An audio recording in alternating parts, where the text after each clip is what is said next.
ആകാശവാണി.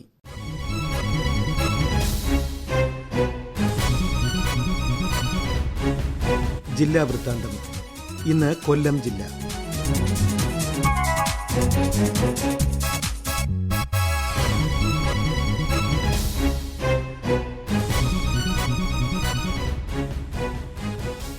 ജില്ലാ വിശേഷങ്ങളുമായി ആകാശവാണി പ്രതിനിധി നീരജ്. ഫിഷറീസ് വകുപ്പിന്റെ ആഭിമുഖ്യത്തിൽ ദേശീയ മത്സ്യകർഷക ദിനാചരണം സംഘടിപ്പിച്ചു. ജില്ലാ പഞ്ചായത്ത് ഹാളിൽ മേയർ AK ഹഫീസ് ഉദ്ഘാടനം ചെയ്തു. രാജ്യത്ത് ആദ്യമായി പ്രേരിത പ്രജനനത്തിലൂടെ മത്സ്യക്കുഞ്ഞുങ്ങളെ ഉൽപ്പാദിപ്പിക്കുന്നതിൽ ശാസ്ത്രജ്ഞർ വിജയിച്ചതിന്റെ ഓർമ്മ പുതുക്കിയാണ് ജൂലൈ 10 ദേശീയ മത്സ്യകർഷക ദിനമായി ആഘോഷിക്കുന്നത്. കൂട് മത്സ്യകൃഷി, അലങ്കാര മത്സ്യകൃഷി തുടങ്ങി വിവിധ മേഖലകളിൽ മികവ് പുലർത്തിയ മത്സ്യകർഷകരെ ആദരിച്ചു. ഖരമാലിന്യ പരിപാലന ചട്ടം 2026 കുറിച്ച് പൊതുജനാവബോധം വർദ്ധിപ്പിക്കുന്നതിനായി ക്ലീൻ കിക്ക് ഗോൾഡ് ചലഞ്ച് സംഘടിപ്പിച്ചു. ഫാത്തിമ മാതാ നാഷണൽ കോളേജിലാണ് ജില്ലാ ശുചിത്വ മിഷന്റെ നേതൃത്വത്തിൽ പരിപാടി സംഘടിപ്പിച്ചത്.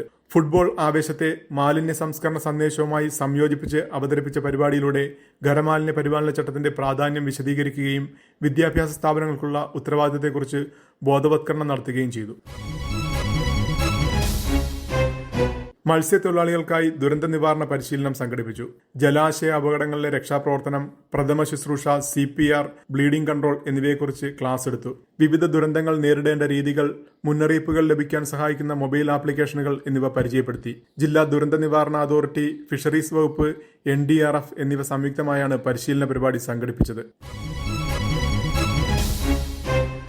എബോള രോഗപ്രതിരോധത്തിന്റെ ഭാഗമായി ആരോഗ്യവകുപ്പിന്റെ നേതൃത്വത്തിൽ മോക്ക് ഡ്രിൽ സംഘടിപ്പിച്ചു. നെടുങ്ങോലം താലൂക്ക് ആശുപത്രിയിലും കൊല്ലം ഗവൺമെന്റ് മെഡിക്കൽ കോളേജിലുമാണ് മോക്ക് ഡ്രിൽ നടത്തിയത്. എബോള വൈറസ് ബാധ സംശയിക്കപ്പെട്ടാൽ ആരോഗ്യ പ്രവർത്തകർ സ്വീകരിക്കേണ്ട അടിയന്തര നടപടികൾ വിലയിരുത്തി.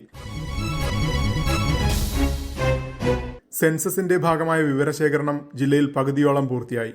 വിവരശേഖരണം 25% താഴെയുള്ള വില്ലേജുകളിൽ പ്രവർത്തനങ്ങൾ വേഗത്തിലാക്കാൻ പ്രിൻസിപ്പൽ സെൻസസ് ഓഫീസർ കൂടിയായ കളക്ടർ ചാർജ് ഓഫീസർമാർക്ക് നിർദ്ദേശം നൽകി.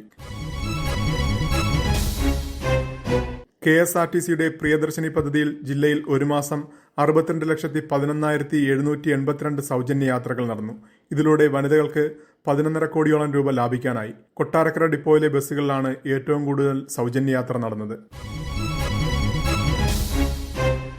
കൊല്ലം കോർപ്പറേഷനിലെ ഉപയോഗശൂന്യമായ സാധനങ്ങൾ കൂട്ടിയിട്ടിരുന്ന മുറിയിൽ നിന്നും പാക്കറ്റ് പൊട്ടിക്കാത്ത വിലയുള്ള സാമഗ്രികൾ വലിയ തോതിൽ കണ്ടെത്തി. 165ഓളം ടാബുകൾ, 1000-ലേറെ PPE കിറ്റുകൾ, ബ്ലീച്ചിംഗ് പൗഡർ, വുഡൻ പാനലുകളുടെ പാക്കറ്റ് എന്നിവയാണ് കണ്ടെത്തിയത്. ആവശ്യത്തിലേറെ വാങ്ങി മുൻ ഭരണസമിതി ആക്രി പോലെ ഉദാസീനമായി ഉപേക്ഷിച്ചതിലൂടെ സാമഗ്രികൾ ഉപയോഗശൂന്യമായി പോയതിനൊപ്പം വലിയ സാമ്പത്തിക നഷ്ടവും ഉണ്ടായി. ചവറയിൽ കാട്ടുപന്നികളുടെ സാന്നിധ്യം പ്രദേശവാസികൾക്ക് തലവേദനയാകുന്നു. തീരമേഖലയായ പഞ്ചായത്തുകളിലും കാട്ടുപന്നികളുടെ ആക്രമണം ഉണ്ടാകുന്നത് ജനങ്ങളെ ഭീതിയിലാക്കിയിരിക്കുകയാണ്. ചവറ ഗ്രാമപഞ്ചായത്തിൽ താനിമൂട്, പയ്യലക്കാവ് എന്നിവിടങ്ങളിൽ 2 സ്ത്രീകൾക്ക് കാട്ടുപന്നിയുടെ ആക്രമണത്തിൽ പരിക്കേറ്റിരുന്നു. തുടർന്ന് കോന്നി ഫോറസ്റ്റ് ഡിവിഷനിൽ നിന്നുള്ള ഉദ്യോഗസ്ഥർ സ്ഥലം സന്ദർശിച്ച് റിപ്പോർട്ട് തയ്യാറാക്കുകയും ചെയ്തു. ഉപദ്രവകാരികളായ 5 കാട്ടുപന്നികളെ കൊല്ലാൻ പന്മന ഗ്രാമപഞ്ചായത്ത് ഉത്തരവിറക്കി.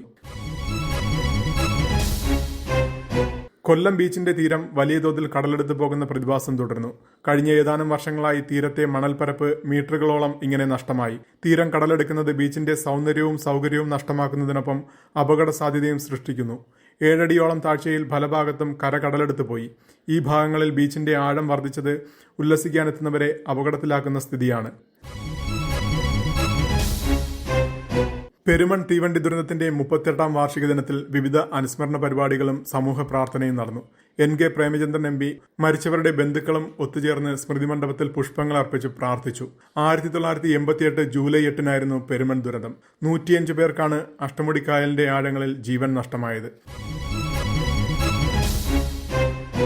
K. രവീന്ദ്രനാഥൻ നായരുടെ ഓർമ്മദിനത്തിൽ കൊല്ലം പബ്ലിക് ലൈബ്രറിയിൽ അനുസ്മരണ പരിപാടികൾ സംഘടിപ്പിച്ചു. അനുസ്മരണ സമ്മേളനം കളക്ടർ ഉദ്ഘാടനം ചെയ്തു. അനുസ്മരണത്തിന്റെ ഭാഗമായി ചിത്രരചന, കാരിക്കേച്ചർ മത്സരങ്ങൾ സംഘടിപ്പിച്ചു. സോപാനം ഓഡിറ്റോറിയത്തിലും ആർട്ട് ഗ്യാലറിയിലുമായി ചിത്ര പ്രദർശനം നടത്തി. രവി കലയും ജീവിതവും എന്ന ഡോക്യുമെന്ററിയും പ്രദർശിപ്പിച്ചു. സംഗീത പരിപാടിയും സംഘടിപ്പിച്ചു.